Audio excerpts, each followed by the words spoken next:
Good evening mga kakaaro. So food review tayo ngayon. So ito na yung sumang balinghoy or kamuting kahoy na binigay ni Madam Jenny Castro. Ayan. So titikman natin siya and mayroon din tayo ditong 2 packs of pancit canton, instant pancit canton. Isang calamansi flavor at isang sweet and spicy. So yan yung magiging dinner natin ngayon mga kakaaro.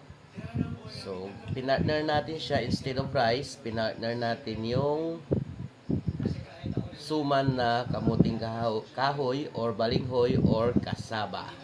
Ayan. Yun ang ipapartner natin dito kasi starch din naman siya.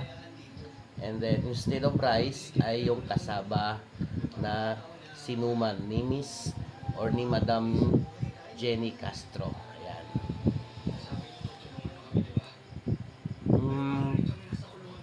Sakto lang ang tamis, sakto ang pagkaluto, hindi siya hilaw, hindi siya malata.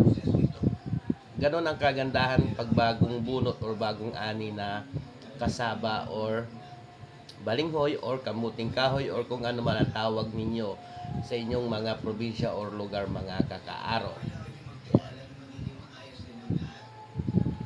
And then, papartneran natin siya ng pancit canton.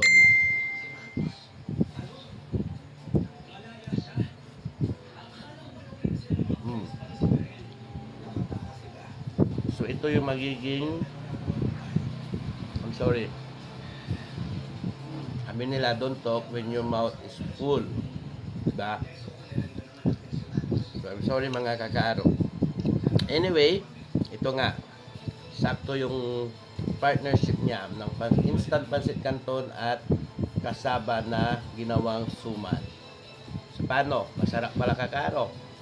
Thumbs up tayo dito sa kasaba or balinghoy or kamuting kahoy na sinuman or pinais ang tawag sa aming native tongue.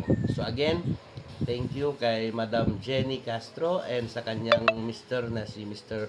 Marcos Castro na palaging nagbibigay sa akin ng pagkain. Thank you so much mga kakaaro, and sabi nga nila, sharing is a blessings or share a love or share your blessings. Thank you for watching mga kakaro. Follow, like, and share. Let's eat!